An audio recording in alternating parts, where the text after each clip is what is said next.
राम राम राम हरे हरे, हरे कृष्ण कृष्ण कृष्ण हरे हरे। हरे राम राम राम हरे हरे, हरे कृष्ण कृष्ण कृष्ण हरे हरे। हरे राम राम राम हरे हरे, हरे कृष्ण कृष्ण कृष्ण हरे हरे। हरे राम राम राम हरे हरे, हरे कृष्ण कृष्ण कृष्ण हरे हरे।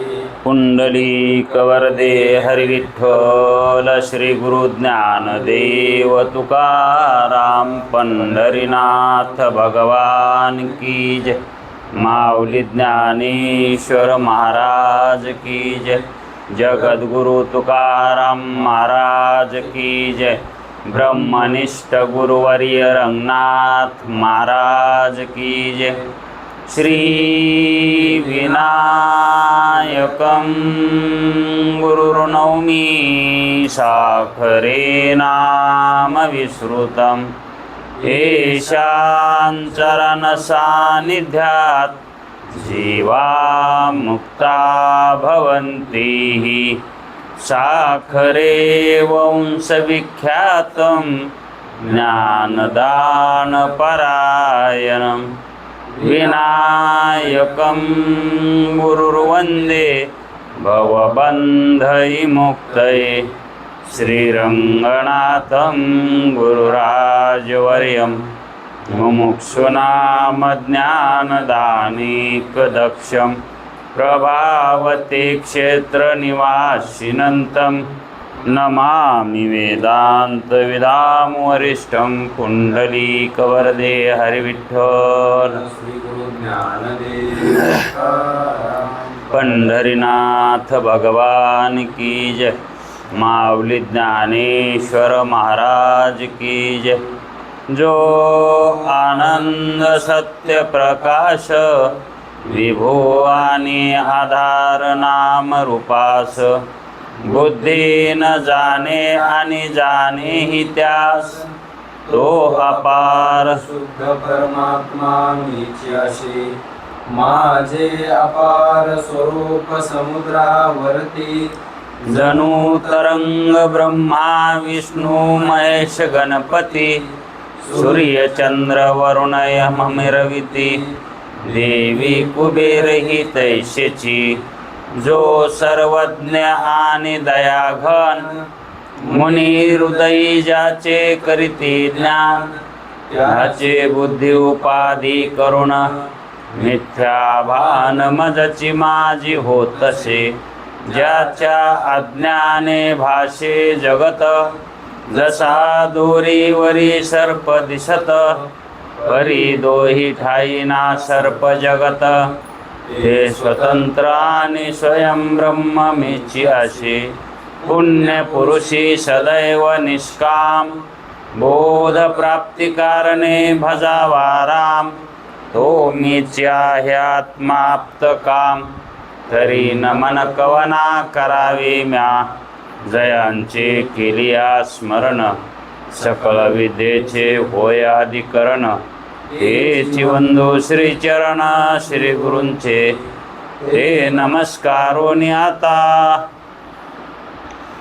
चला, विचारसागर तरंग 6वा,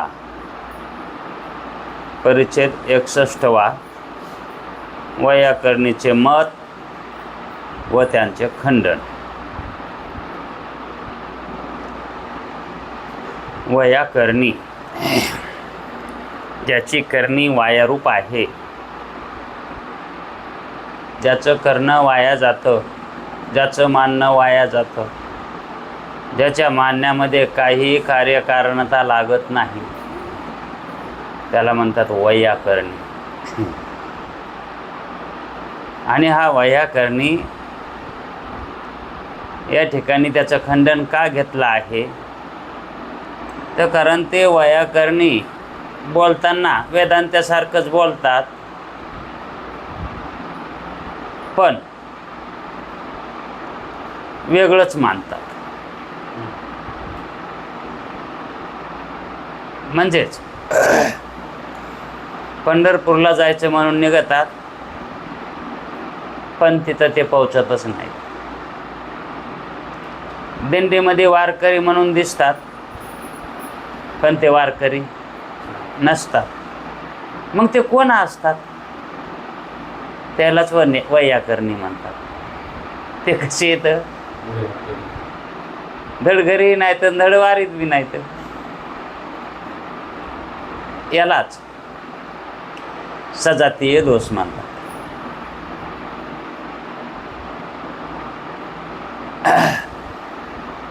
असाच प्रसंग ज्या वेळेस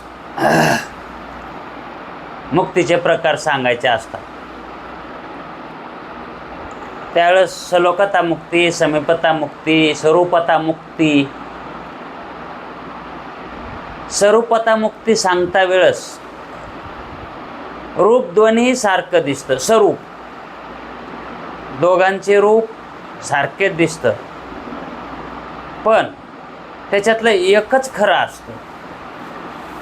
रूप हे एकच खरं आहे, पण दोघांच्या ठिकाणी दिसायला येते. मग कोणतं खरं आहे? तुम्हाला कथा सांगितली होती की नामदेवराय म्हणले होते भगवंताला की देवा काय तुला काम नाही काय नाही, कमरावर हात देऊन विटेवर उभा राहतोस. मग भगवंत म्हणले तू राह उभा. मग ते उभा राहिला आणि ज्यावेळेस देवाची जेवायची टाईम झाला त्यावेळेस रुक्मिणी माता जेवण घेऊन आल्या. त्यावेळेस रुक्मिणी मातेला ते विठ्ठलच वाटू लागला. तो विठ्ठलच वाटू लागला, पण दिसायला दिसू लागला विठ्ठल, पण असायला नव्हता ना तो विठ्ठल. दिसायला दोन्ही रूपे दिसती सारखी, पण ते रूप जाणणारा असा पारखी विरळा जाणे, आहे का नाही.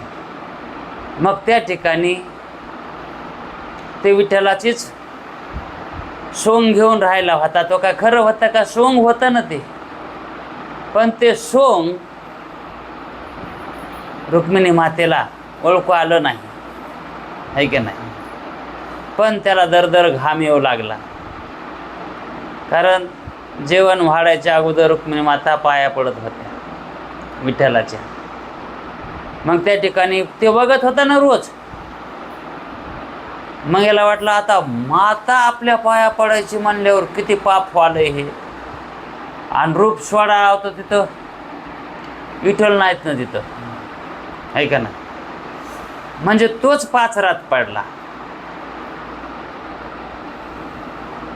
मग त्यावेळेस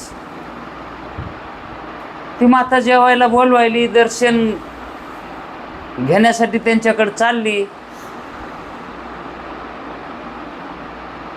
मग त्यावेळेस त्याला ते पाप त्याच्याकडून, कारण तो देव जवळ राहत होता ना, पाप करू वाटतं का. मग त्या ठिकाणी त्याचं रूप उघडं पडलं, पण ते रूप विठ्ठलाचंच होतं, विठ्ठलासारखंच दिसू लागलं. पण ते विठ्ठल होता का? नामदेव होता. पण ते मातेला ओळखू आला नाही. मग ते दर्शन घेऊ देना गेला, त्यावेळेस मातेला ओळखू आलं की हे दर्शन का घेऊ देण्यात आज. मग त्यावेळेस मातेला ओळखू आलं की हे विठ्ठल नाहीत, हे काहीतरी सोंग करून ठेवलंय, देवानं काहीतरी सोंग करून ठेवलेलं आहे. आणि मग म्हणल्या नाम या तू येस का, आणि का म्हणून असं केलंस. मग त्यानं सगळी हकीकत सांगितली. सांगायचं तात्पर्य सजातीय दोष हे भ्रमाला कारण असतं, आणि त्या दोषातून वाचायचं असेल तर त्या दोषामध्ये काय दोष होतो, त्या क्रियेमध्ये त्या ज्ञानामध्ये काय दोष होतो हे कळण्यासाठी त्याचा उकलसंच व्हावा ते जाणण्यासाठी या ठिकाणी ही वैयाकरण्याची शंका घेतलेली आहे, त्याचं मत खंडन केलेलं आहे. ते जरी नाही समजलं तरी या दृष्टांतावरून समजून घ्यावं की हे असं होतं. ते काय होतं? हे असं होतं.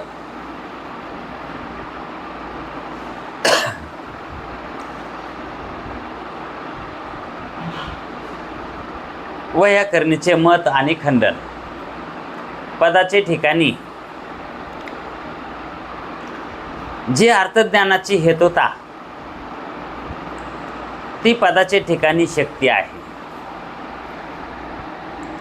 त्यांचं मत काय आहे? कारण शक्ती चाललेलं, शक्तीची सिद्धी करायची ना, आहे का नाही? पण या अगोदर जे सांगितलंय न्यायिक हे त्या पदाच्या ठिकाणी जे अर्थज्ञान होतं ते शब्दाच्या सामर्थ्याच्या शक्तीनं होतं असं मानत नाही. कोण? न्यायिक. मग कसं? ते ईश्वर इच्छा मानतात, है का नाही?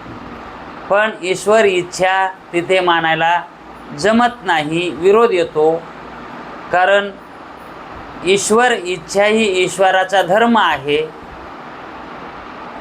म्हणून पदाच्या ठिकाणी जे अर्थज्ञान उत्पन्न होतं किंवा उत्पन्न करून देण्याचं जे सामर्थ्य आहे त्या अर्थालाच, त्या अर्थाच्या सामर्थ्यालाच शक्ती असं म्हणतात. असं सिद्धांत्यांचं मत आहे, असं सिद्धांत्याचं मत आहे. म्हणून तिथे इच्छा मानायला जमत नाही. मग शब्दाच्या सामर्थ्यवान शक्तीलाच किंवा त्या अर्थ करून देणाऱ्या शक्तीलाच, सामर्थ्याला शक्ती म्हणावं असं वेदांताचं मत आहे. आणि सामर्थ्य आणि शक्ती भिन्न नाहीत, हे पर्यायी शब्द आहेत. बल, ऊर्जा, जोर. म्हणून सामर्थ्य रूपच शक्ती आहे. मग इथं वैयाकरणी काय म्हणतात? पदाच्या ठिकाणी जी अर्थज्ञानाची हेतुता आहे, हेतुता अर्थ करून देण्याची, अर्थ उत्पन्न होण्याची जी काही पदाच्या ठिकाणी शक्ती आहे, मग ती अर्थज्ञानाची जी हेतुता आहे ती पदाच्या ठिकाणी शक्ती आहे असं म्हणतात ते. आता ह्या म्हणण्यात आणि वेदांत्यांच्या म्हणण्यात काय फरक वाटायला आहे? वेदांती काय म्हणतात? पदाच्या ठिकाणी असणारी जी अर्थज्ञानता आहे, अर्थ करून देण्याची जी काही क्षमता आहे, त्यालाच, त्या सामर्थ्यालाच काय म्हणायचं? शक्ती म्हणायचं. आणि ते काय म्हणतात? हे वैयाकरणी काय म्हणतात? पदाच्या ठिकाणी जी अर्थज्ञानाची हेतुता आहे.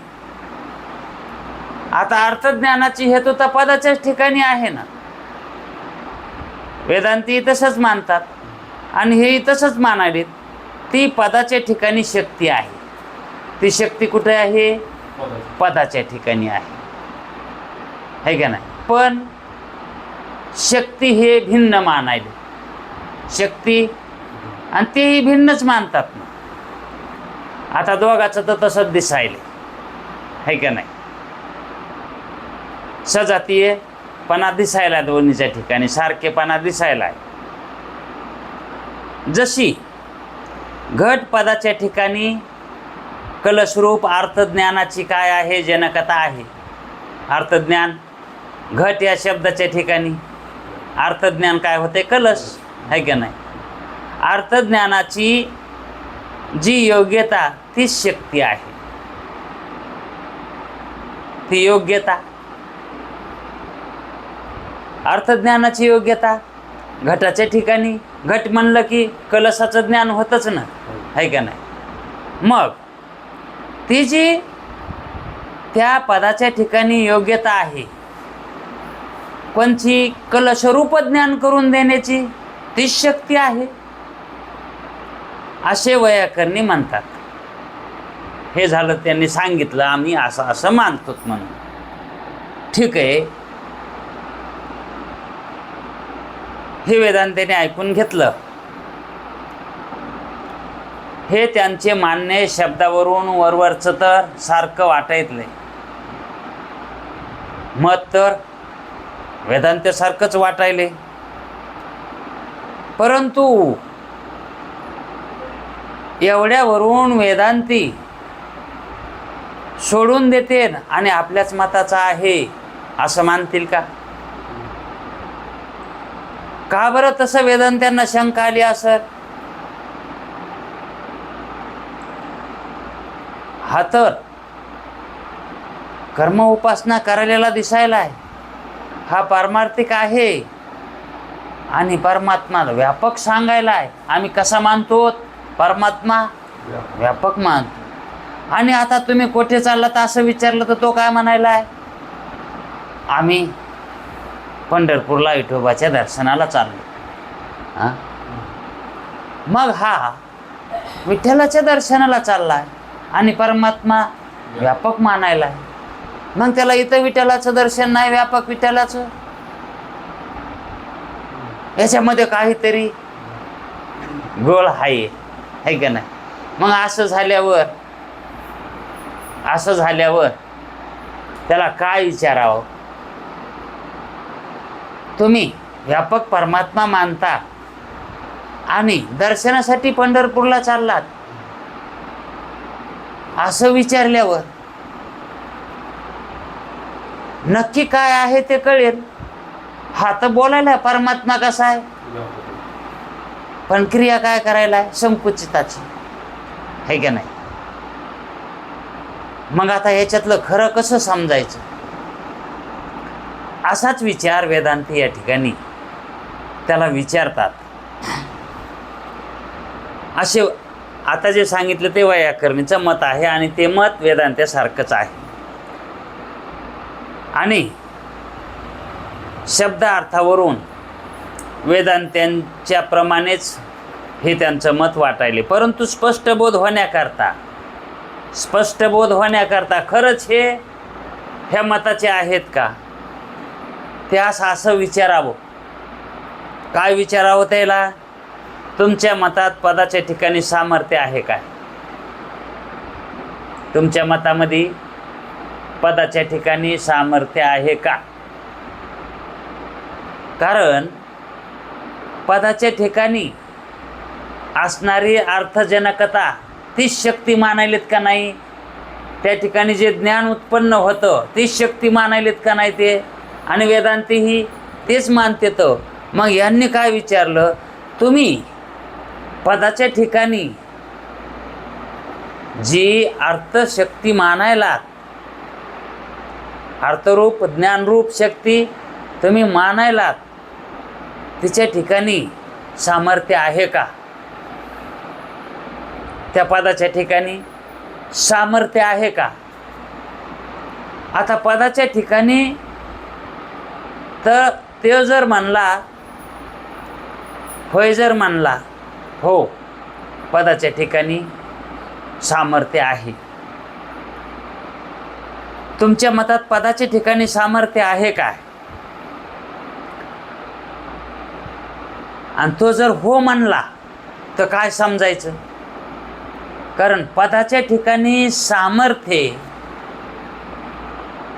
तो जर होय म्हणला आणि शक्ती नाही म्हणला तर? कारण सामर्थ्य आणि शक्ती हे भिन्न मानायला आहे, काही एकच मानायला आहे? सामर्थ्य आणि शक्तीचा अर्थ भिन्न करीत असेल तर याचं मत चुकीचं आहे असं मानायला काही हरकत नाही.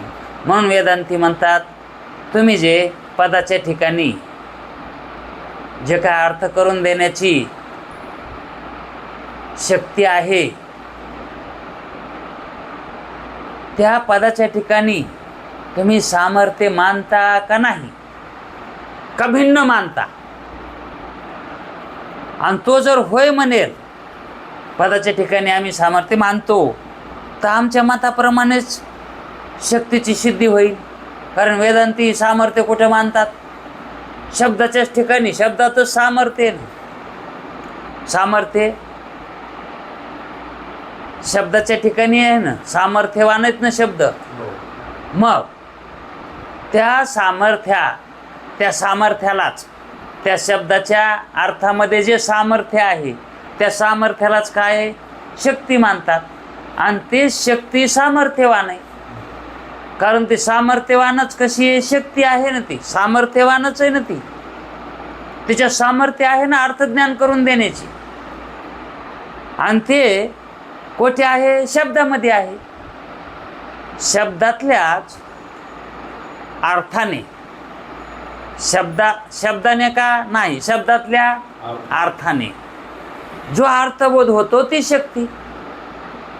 ते वेदांती म्हणले तो जर सामर्थ्य त्या शब्दामध्ये मांडत असेल तर आपल्याच मतासारखं आहे. पण पदाच्या ठिकाणी अर्थज्ञान जनकता रूप अर्थज्ञान उत्पन्न करण्याची जनक कोण? पद आहे का नाही. मग त्या पदाच्या ठिकाणी अर्थज्ञान जनकता रूप योग्यता ती शक्ती आम्ही मानित नाहीत. असा जर तो म्हणला तर मग काय समजायचं त्याला? पदाच्या ठिकाणी अर्थज्ञान जनकता रूप त्या पदाच्याच ठिकाणी, त्याच्या अर्थाच्या ठिकाणी नाही बरं का. त्या पदाच्याच ठिकाणी अर्थज्ञान जनकता उत्पन्न होणे, अर्थज्ञान उत्पन्न होणे अशी त्या पदाच्याच ठिकाणी योग्यता ती शक्ती आम्ही मानत नाहीत. म्हणजे याचा अर्थ काय? सामर्थ्या शक्ती मानित नाहीत. सामर्थ्याला शक्ती मानित नाहीत. अर्थ ज्ञान जनकता रूप योग्यता ही पदाची मानायली आहे का नाही. पदाच्या ठिकाणी अर्थ ज्ञान रूप जनकता ती योग्यता ती शक्ती आम्ही मानत नाहीत. आता अर्थ ज्ञान रूप जनकता ही त्या पदाच्या ठिकाणी असणाऱ्या उत्पन्न होणाऱ्या अर्थामध्ये आम्ही शक्ती मानत नाहीत.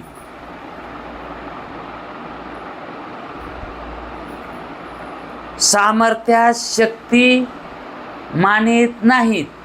आता त्या पदाच्या ठिकाणी सामर्थ्य जर त्यांनी मानलं असतं तर वेदांत्यासारखाच त्यांचं मत आलं असतं.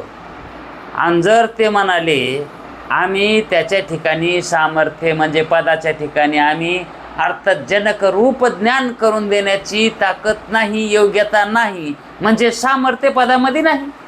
पदात सामर्थ्य ज्ञान करून देण्याचं, अर्थ उत्पन्न होण्याचं जनकत त्याला येत नाही म्हणून त्याच्या ठिकाणी सामर्थ्य नाही असं जर त्यांनी मानलं वैयाकरणींनी, परंतु सामर्थ्याहून भिन्न शक्तीचे रूप मानणे योग्य नाही ना.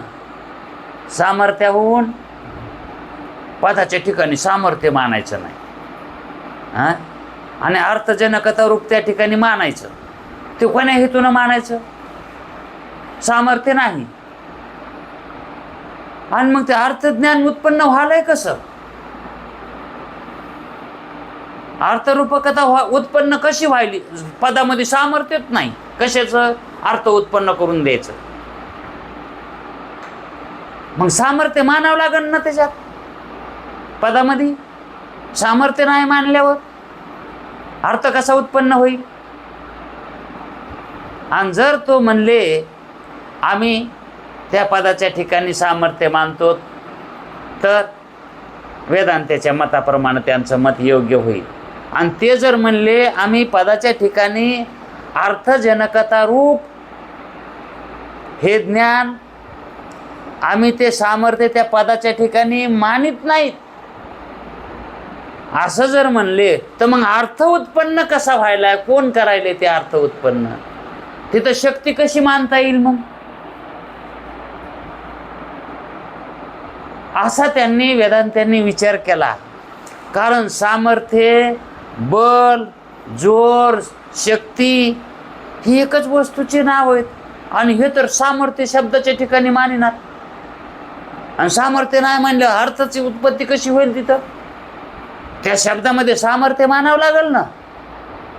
त्या शब्दामध्ये सामर्थ्य असल्याशिवाय अर्थबोध करून देईल का तो शब्द? पण ते जर सामर्थ्यहीन शब्द मानला त्यांनी आणि अर्थजनकता रूप त्याच्या ठिकाणी योग्यता मानायलेत, त्या अर्थी यांच्यात काहीतरी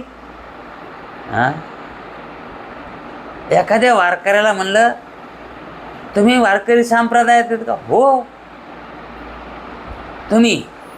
तुम्हाला ज्ञान झालंय का? हो. ज्ञान झालंय असं हो म्हणायला आहे. आणि त्याला जर विचारलं जीवाचं लक्षण सांगा, काय आत्म्याचं लक्षण सांगा, अंतःकरणाचं लक्षण काय सांगा, असं जर विचारलं तर तो लक्षण सांगा ना. त्या अर्थी त्याला ज्ञानच झालं नाही. तसं जर शब्दाच्या ठिकाणी त्या शब्दाच्या ठिकाणी सामर्थ्यच नाही असं जर तो मानू लागला, असा जर तो मानू लागला, तर शब्द अर्थबोधाला कसा प्राप्त होईल? त्याच्यातून कसा अर्थ निघेल? सामर्थ्यहीन शब्द झाला ना तो. मग त्या शब्दामध्ये सामर्थ्य मानावं लागेल का नाही? आणि हा जर म्हणला नाही आम्ही शब्दात सामर्थ्य मानित नाहीत, त्या शब्दातून निघालेला अर्थ, त्या अर्थामध्ये आम्ही काय मानतो? शक्ती मानतो. असं मानायलाय, असंच मानायलाय. तर मग शब्दाला ते कसा समजायलाय? सामर्थ्यहीन समजायलाय ना. आणि त्याच्यातून कसा यथार्थ बोध निघाल? मग सर्वसामान्य जे भाषणं करतात लोक हे निवडणुकीच्या टायमात, ते भाषण ऐकून बी ज्ञान व्हायला पाहिजे की? कारण ते शब्द कसे असतात? सामर्थ्यहीन असतात ना. पण तिथं ज्ञान होत आहे का? आत्मज्ञान होत आहे का तिथं? मग सामर्थ्यहीन शब्दापासून अर्थज्ञान कसं होईल? असं त्याला विचारावं. आणि तो जर म्हणला शब्दाच्या ठिकाणी सामर्थ्य नाही, तर मग म्हणायचं हे बेगडी आहे. कारण यांनी सामर्थ्य, शक्ती, बल, जोर हे पर्यायी शब्द मानलेले आहेत वेदांत्याने. यांचा वेगळा अर्थ होत नाही, आहे का नाही? आणि हे काय करायला आता तसं विचारल्यावर सामर्थ्य आणि शक्ती हे दोन शब्द वेगवेगळे मानायला. ही एकच वस्तूची नावे लोकात प्रसिद्ध आहेत ना. सगळे लोक तसंच मानतात. जसं भरजित बीजास म्हणतात ना, भाजलेल्या बीजाला अंकुर उत्पत्ती होत नाही, उगवत नाही. भाजलेलं बी हे उगवत नाही, आहे का नाही? मग भरजित बीजास म्हणतात की ज्याचे ठिकाणी त्याचे ठिकाणी अंकुर उत्पत्तीचं सामर्थ्य नाही. मग आता जर त्यांनी पदाच्या ठिकाणी सामर्थ्य नाही म्हणला तर ते पद कसं झालं? भर्जित बीजासारखं झालं का नाही? मग त्याच्यापासून अर्थबोध कसा होईल? कारण बल, शक्ती, जोर त्याच्या ठिकाणी राहणारच नाही ना त्या शब्दाच्या ठिकाणी. भाजलेल्या ब्याच्या ठिकाणी कुठे त्या ठिकाणी जोर नसतो उगवण्याचा, बल नसतं, ताकद नसती, उगवण शक्तीत नसते ना त्याच्यात. मग या व्यवहारावरून सामर्थ्य आणि शक्तीची एकता लोकात प्रसिद्ध आहे. बीजामध्ये सामर्थ्य नाही, बीजामध्ये ताकद नाही. सामर्थ्य नाही म्हणजेच काय नाही? ताकद नाही, जोर नाही. वणीच्या ठिकाणी सामर्थ्यरूप शक्ती असल्याचा विचार मागे सांगितलाच आहे. वणीच्या ठिकाणी सामर्थ्यरूप शक्ती हे मागे विचार सांगितलाच, म्हणजे याच्या अगोदर न्यायिकाचे मत खंडन करता वेळेस. म्हणून पदाच्या ठिकाणी सामर्थ्यरूप शक्ती मानणे योग्य आहे. पदाच्या ठिकाणी सामर्थ्यरूप शक्ती मानणे योग्य आहे, हे वेदांताचं मत आहे. मग सामर्थ्य आणि शक्ती भिन्न मानण्यास लोकप्रसिद्ध विरोध वाचून काय फळ मिळणार नाही. असं जर म्हणलो तर आपण काय, सामर्थ्य आणि शक्ती भिन्न मानण्यास, हे भिन्न आहेत असं जर म्हणलो तर लोकायला सांगितलं असं सामर्थ्य वेगळं आहे आणि शक्ती वेगळी, असं जर म्हणलं तर लोक आपल्या काय म्हणतील? वेडे झालेत का काय बाबा हे? बायकून पत्नी एकच असते ना. आणि जर एखादा म्हणला नाही बायको वेगळी असते आणि पत्नी वेगळी असते, असंच व्हायले का नाही? हां. आणि जर एखादा तसा मनुष्य म्हणू लागला की नाही बायको वेगळी पत्नी वेगळी असते, तर लोक त्याच्या कशात बोटं घालते म्हणते? ते तोंडात बोटं घालते ना. काय बोलायला बाबा हे असं? म्हणजेच त्याला वेड समजते. तसाच याचंही व्हालंय का नाही? मग आता जर असे म्हणेल की पदाच्या ठिकाणी आम्ही, आता ही अडचण जर त्याला येईन म्हणून तो काय म्हणेल पुन्हा? आम्ही त्या पदाच्या ठिकाणी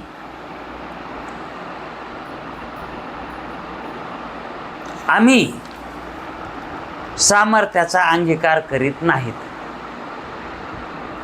आम्ही त्या पदाच्या ठिकाणी सामर्थ्याचा अंगीकार करत नाहीत. फक्त काय करतो?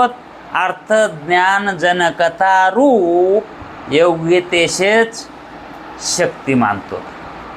आम्ही काय शक्ती कशी मानतो? आम्ही त्या पदाच्या ठिकाणी सामर्थ्य मानित नाहीत, पण त्या पदाच्या ठिकाणी जो अर्थ निघतो का, त्या अर्थाच्या ठिकाणीच आम्ही शक्ती मानतो. असा जर तो म्हणेल तर त्यास असं विचारावं, पुन्हा त्याला असं विचारावं की सामर्थ्याचा, आता तुम्ही सामर्थ्य मानित नाहीत ना शब्दामध्ये, हां, मग सामर्थ्याचा अभाव मानता का नाही? अभावच मानावं लागेल ना. मग भाव मानायचा नाही म्हणल्यावर अभाव तर मानावंच लागेल ना. मग तो अभाव तुम्ही त्या अर्थाच्या ठिकाणी मानता का त्या शब्दाच्या ठिकाणी मानता? सामर्थ्याचा अभाव त्या पदाच्या ठिकाणी अभाव मानता सामर्थ्याचा, का त्या अर्थाच्या ठिकाणी? आता सांगावं लागेल का नाही? अभाव कुठे अभाव मानित नाहीत म्हणल्यावर भाव मानितच नाहीत ना, अभाव मानतात. मग अभाव मानतेत म्हणल्यावर कोणाच्या ठिकाणी अभाव मानावं तरी लागणारच ना त्यांना. हां, मग त्या पदाच्या ठिकाणी अभाव मानायचा अर्थ करून देण्याच्या शक्तीचा, का त्या अर्थ ज्ञानाच्या ठिकाणी सामर्थ्याचा अभाव मानायचा? म्हणजे अर्थाच्या ठिकाणी सामर्थ्याचा अभाव मानायचा का पदाच्या ठिकाणी? कारण अर्थ वेगळा आणि पद वेगळा आहे. मग अर्थाच्या ठिकाणी अभाव आहे सामर्थ्याचा, का त्या पदाच्या ठिकाणी अभाव आहे सामर्थ्याचा? सामर्थ्याचा अभाव कशात? असं जर त्याला विचारलं तर त्याला कुठेतरी सांगावंच लागेल का नाही. मग सामर्थ्याचा अभाव पदाच्याच ठिकाणी मानता.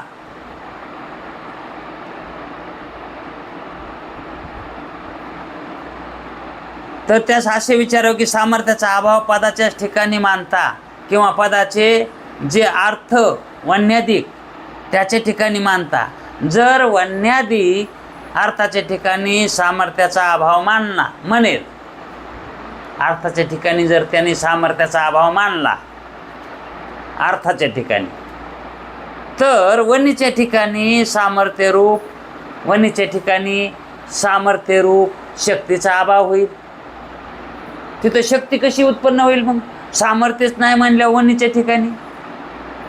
मग हे सांगण्यात काय ते एवढी काय कमाल आहे? मग म्हणजेच प्रतिपादनामध्ये जी युक्ती सांगितली मागे, आपण प्रतिपादन मागे केलं, याच्या अगोदर न्यायिकाचं खंडन केलंय, त्याच्यामध्येच आपल्याला कळालं की जर अर्थाच्या ठिकाणी सामर्थ्यच नाही तर अर्थबोध कसा होईल?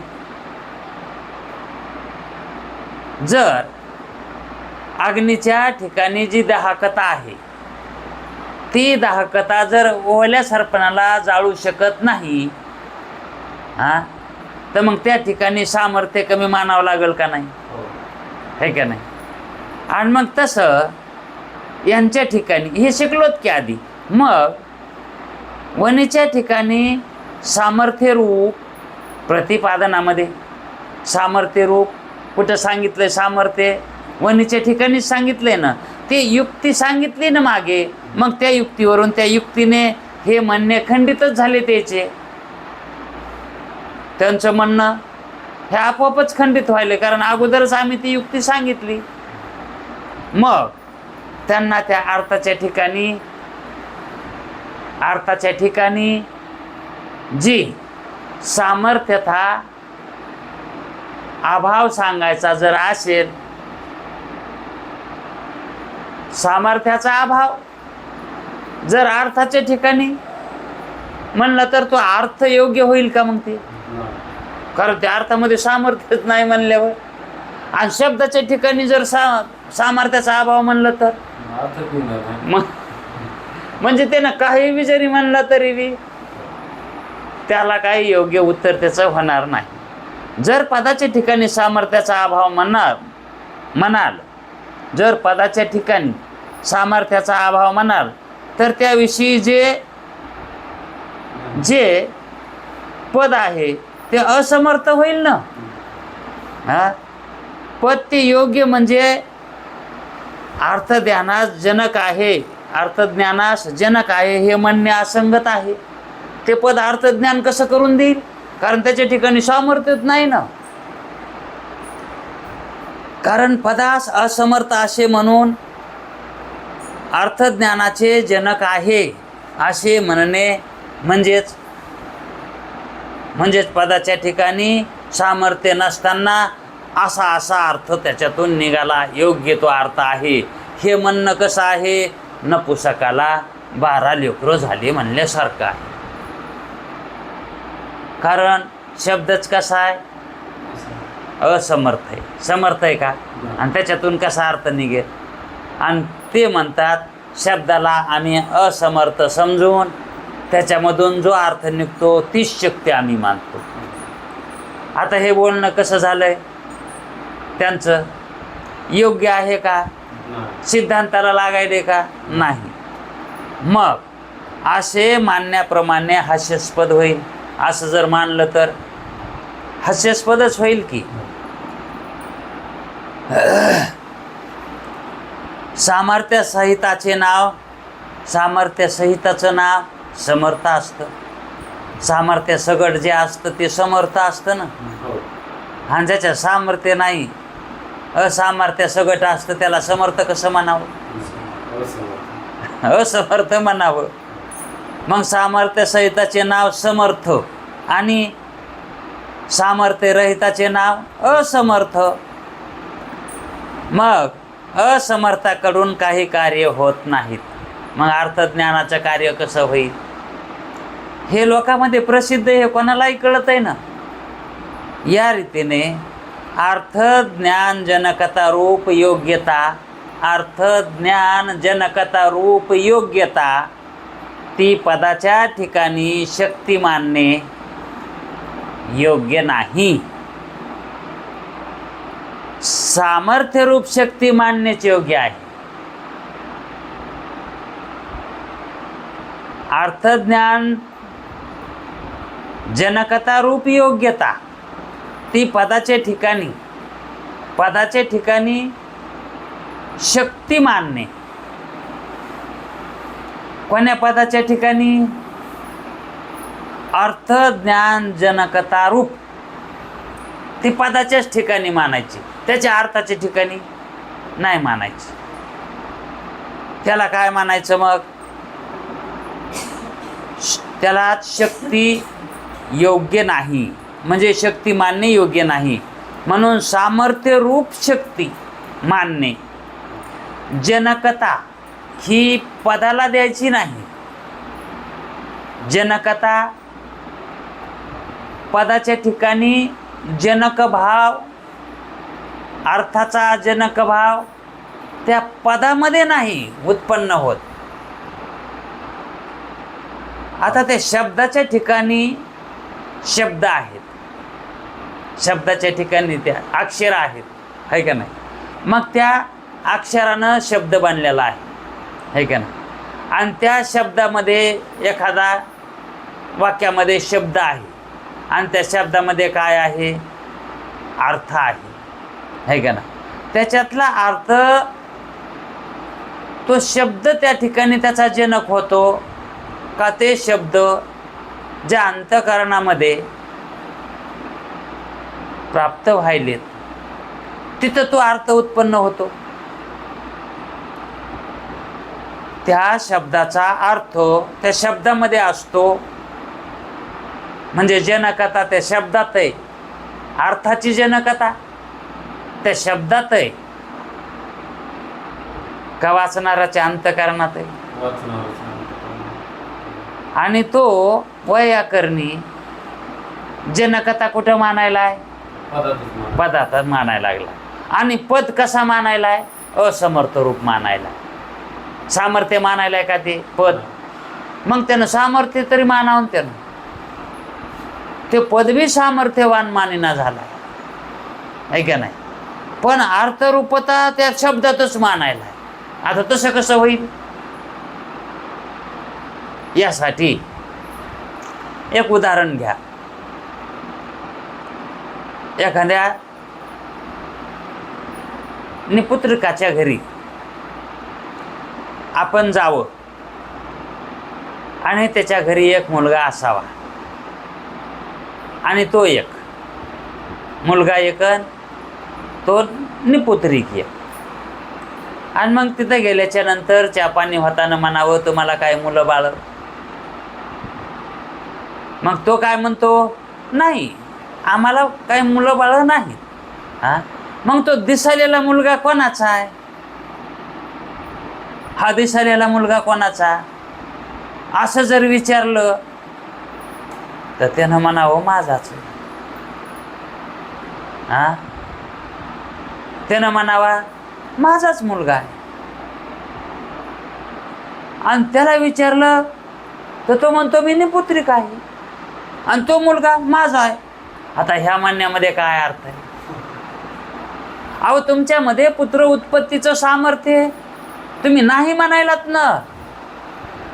हा, तुम्ही जर म्हणलात आहेत तर मग सगळं बरोबर व्हायले का नाही? हा, मग तसं पदामध्ये सामर्थ्य कुठे मानायला तो? हा, आणि अर्थजनकता तर शब्दाचीच मानायला आहे. आता कळालं? मग हा मुलगा कोणाचा आहे म्हणल्यावर तो म्हणतो माझा आहे. आज असं कसं होईल? मग तो जर म्हणाला की बाबा हा मुलगा माझाच आहे आणि हा माझ्यापासूनच उत्पन्न झाला आहे, असं जर म्हणशील तर योग्य आहे. तुम्ही काय म्हणालात? मी नपुसक आहे आणि हा माझा मुलगा आहे. अर्थसंगती कशी लागेल? मग ज्या अर्थी तुम्ही म्हणालात हा माझा मुलगा आहे, याच्यात काहीतरी तुमची खोट आहे, तुमच्यामध्ये काहीतरी खोट आहे.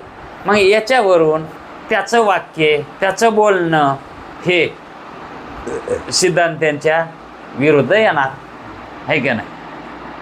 मग ह्या उदाहरणावरून वैयाकरणीचं मत चांगलं समजलंय. पण आणखी वेळ आहे म्हणून पुढे एका ठिकाणी त्यांच्या मताबद्दल थोडंफार बोललेले आहेत. तरंग 6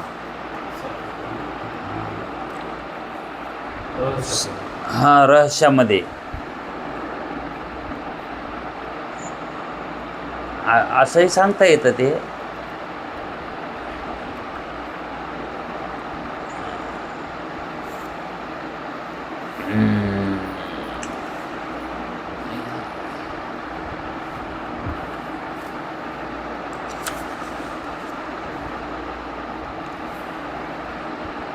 वैयाकरणीच्या मतात घट या 2 अक्षर समुदायास, घट आता याच्यामध्ये 2 अक्षर आहेत, या 2 अक्षर समुदायास शब्द असे म्हणतात. याला शब्द ते म्हणतात. म्हणत नाहीत ते शब्द याला म्हणत नाहीत. वेदांती 2 अक्षरानं जिथे घट या अक्षरामध्ये शब्दामध्ये 2 अक्षर आहेत, घ आणि ट, याला घट म्हणतात असं वेदांती मानतात. पण ते मानित नाहीत. वैयाकरणी या 2 अक्षरानं तो शब्द मानित नाहीत. मग कसं मानते ते? घट या पदश्रवणापासून अंतःकरणात स्फोटरूपी एक शब्द उत्पन्न होतो. अंतःकरणात एकच शब्द उत्पन्न होतो. आता घ म्हणल्याशिवाय ट म्हणता येतं का? पण ते काय म्हणतंय? हे एकच शब्द आहे. शब्द आहे एक, पण 2 अक्षरानं झालाय ना तो. पण तो अक्षरानं मानत नाही, तो शब्द एकच मानतो. मग तो स्फोटरूपी एक शब्द उत्पन्न होतो. कुठे? अंतःकरणामध्ये. कोणी जर घट म्हणलं की एक शब्द उत्पन्न, शब्द एक व्हायला होते पण अक्षर 2 यायलेत ना, पण ते 2 मानित नाही, एकच. मग तो शब्द इंद्रियांचा विषय नसून प्रत्यक्ष आहे. तो इंद्रियाचा संबंधानं तो शब्द श्रवण म्हणजे ऐकू येत नाही. कसं मत मानतो पाहते? कारण इंद्रिय संबंध वाचून तो शब्द अंतःकरणामध्ये स्फोटरूपी उत्पन्न होतो. एकदम स्फोट, फटाकडी कशी वाजती? फट कशी वाजती? फटकन वाजती का नाही? ती एकदाच वाजती का 2दा? पण त्याच्यात 2 अक्षर आहेत का नाही? आता ते एकच क्रिया दाखवायची ना, ते कसा आवाज होतो, पण अक्षर 2 म्हणावं लागायलेत का नाही? मग फ म्हणल्याशिवाय ट म्हणता येते का? तसं घ म्हणल्याशिवाय ट म्हणता येते का? अक्षर कसं पूर्ण होईल? शब्द कसा पूर्ण होईल? मग एक शब्द उत्पन्न होतो. कुठे? अंतःकरणामध्ये. तो शब्द इंद्रियांचा विषय नसून, तो इंद्रियाचा शब्द इंद्रियाचा विषय नसून प्रत्यक्ष आहे. आता प्रत्यक्ष इंद्रियास विषय होणारा घ, प्रत्यक्ष, आता आपल्याला प्रत्यक्षच घ हा प्रत्यक्ष विषय होतोय ना अगोदर घ, आणि ट या 2 वर्णाचा जो घट असा समुदाय, तो शब्द नव्हे. ते तसा म्हणतात, तसा नाही तो शब्द. अगोदर घन पुन्हा ट असं नाही. तर अंतःकरणात उत्पन्न होऊन ज्याच्या योगाने कंबुग्री वादिमान अर्थाचे स्पष्ट ज्ञान होते. जसं अंतःकरणामध्ये एकदाच ते ज्ञान होतं. जसं घट म्हणलं की घटाच्या अर्थाचं ज्ञान होतं, तसं तो शब्द अंतःकरणामध्ये एकदाच उत्पन्न होतो आणि त्याचं ज्ञान अर्थ त्या ठिकाणी कळतो. तो स्फोटरूपी शब्द कसा आहे बघतो, स्फोटरूपी. आता स्फोटामध्ये अक्षर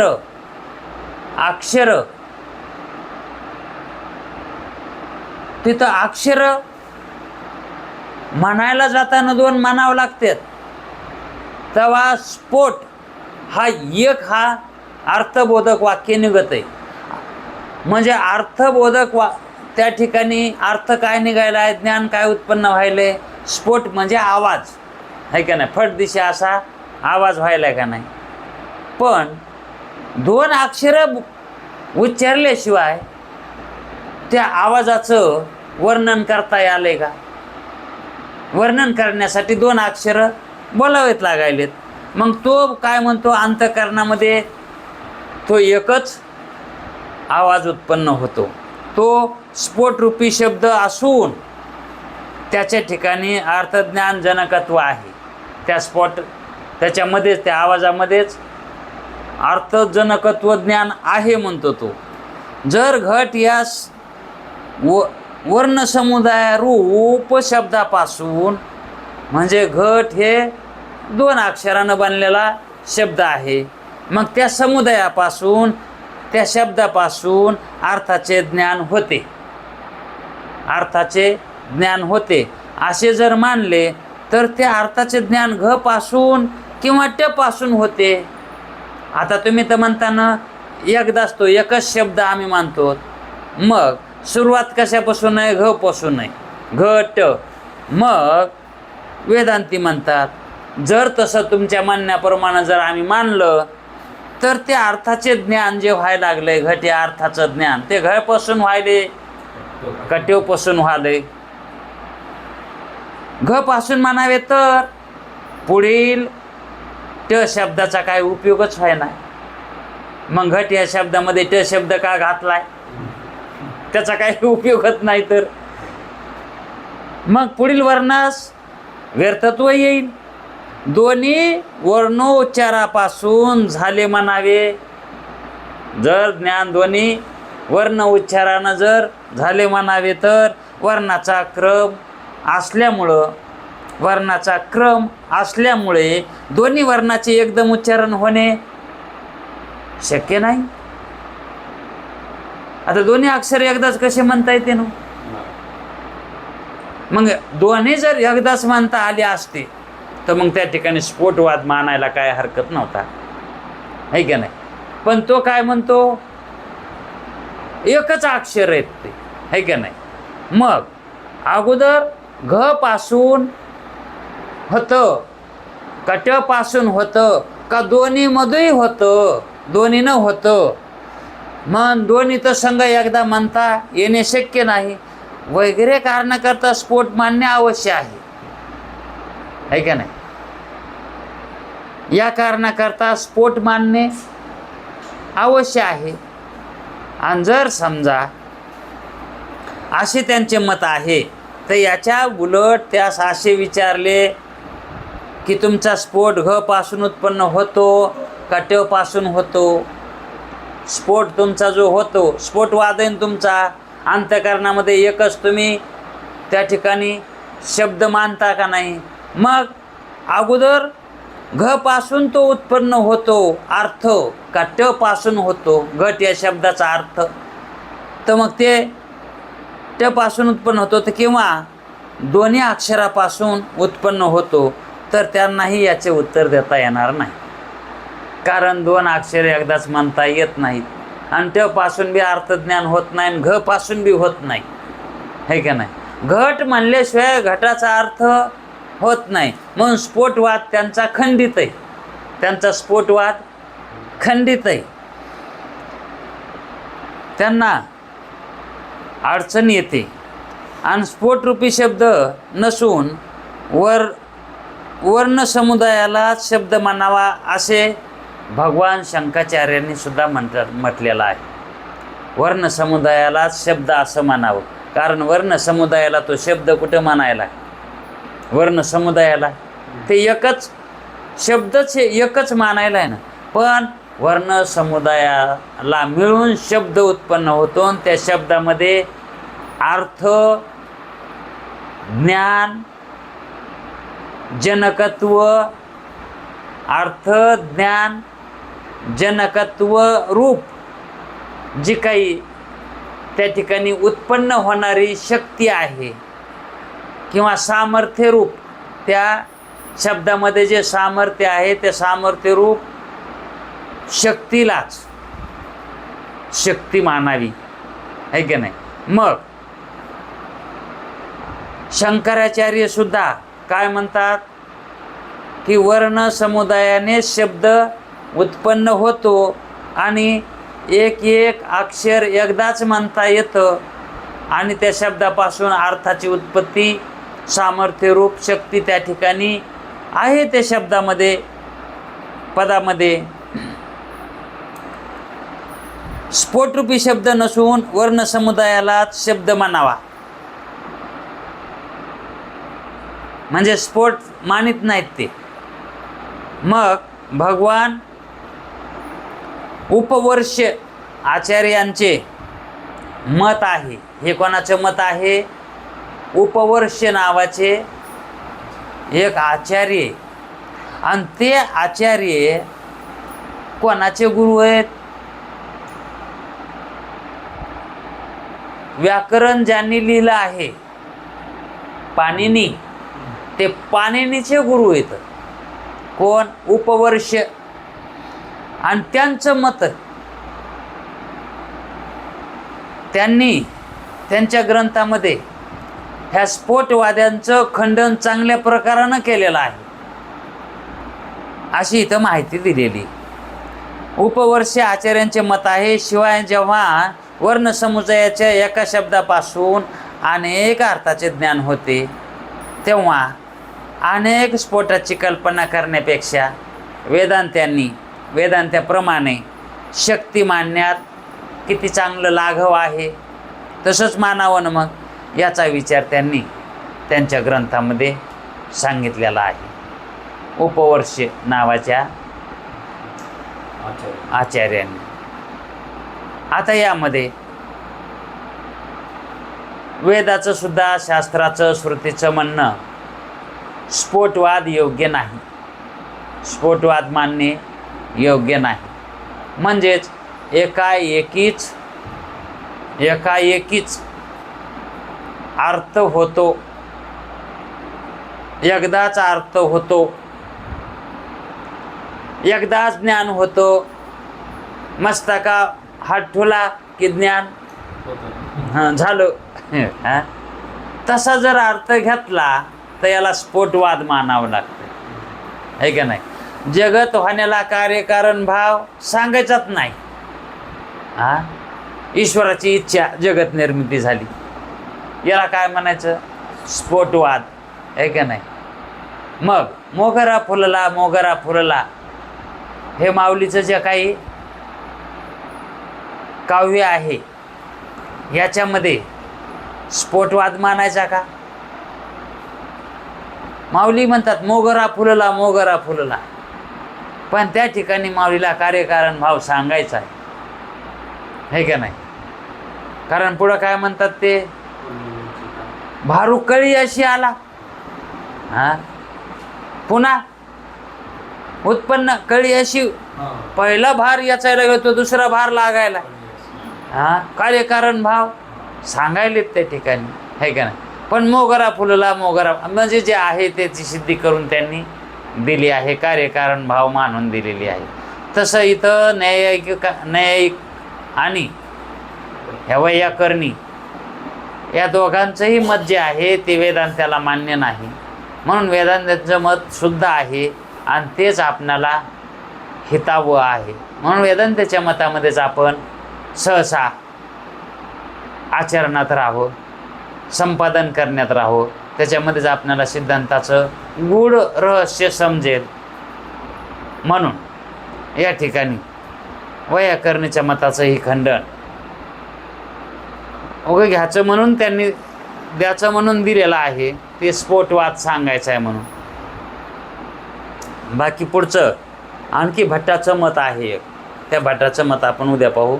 तोपर्यंत थांबू. पुंडलिक वरदे हरी विठ्ठल.